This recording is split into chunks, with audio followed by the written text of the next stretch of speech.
احوال نونگی به خیرات سر چاوه من واپس مومنم بالا سر رینیز بقضا کر از که چشکی چند پرسان لسر وانجی ببیجم خالی احمد جی مرا تنبوربانی لیدغه از هم مادسه قطع بیجم لیغی نه خالی احمد آره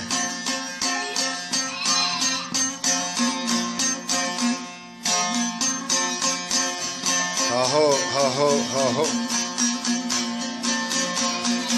آخ آخ فلک مانه بستشتر را تذکرم خدا نه قبر قرار را گران دردی گران فلک مانه بستشتر را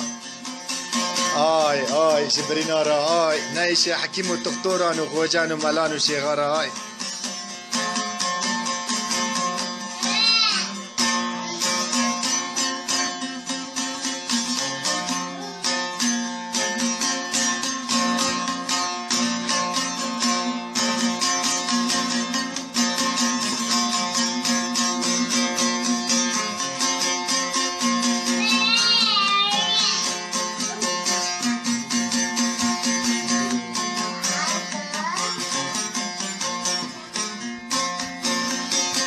لم قونه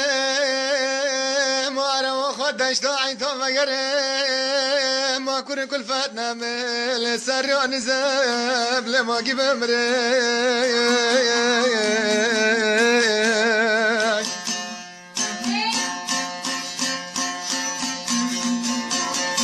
لم قو ما رو خدش داعي تو مگره سران زب لما کی بمره لبنا رفت چیکو عریق مالک دا کت خاره لو بس ما من گنجی واسته و به خود عربه دا حل دو مستمل رش سردا چل مسیاب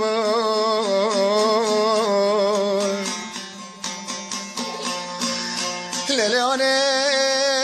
انسان و دنیا ازاله پره واج دست وان در خستن زر واج وان استوان کرن بابرینا مرا حیانی قره قومت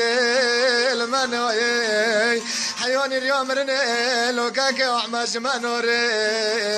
جمانوره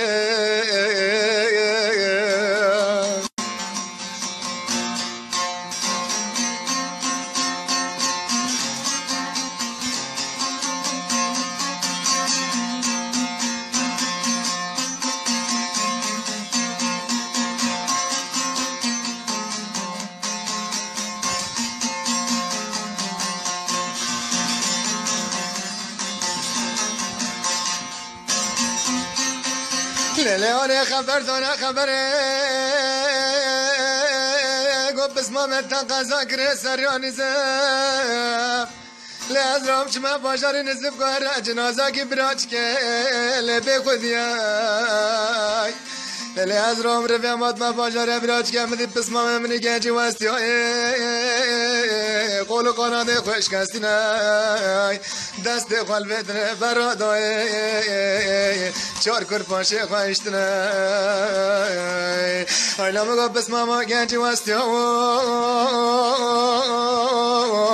لفا عردی دنیا بوشا درویناتنا درمانه دا بس ماما دراوه دا چطور کردی بن حریا سارو دراوه چطور کردی بن حریا سارو تماش اول جان از پر ناغازم ببیجم چونکه که از ببیجم مری مدونم دیگرین افکارلن میشتبن قمیشه استری چاوه وان نابم از ناغازم کسی جلمیش ببه از نکا سر مریان نابیم اونا ناکبرن لو نابه خوش نابه بس سر مریان نابیم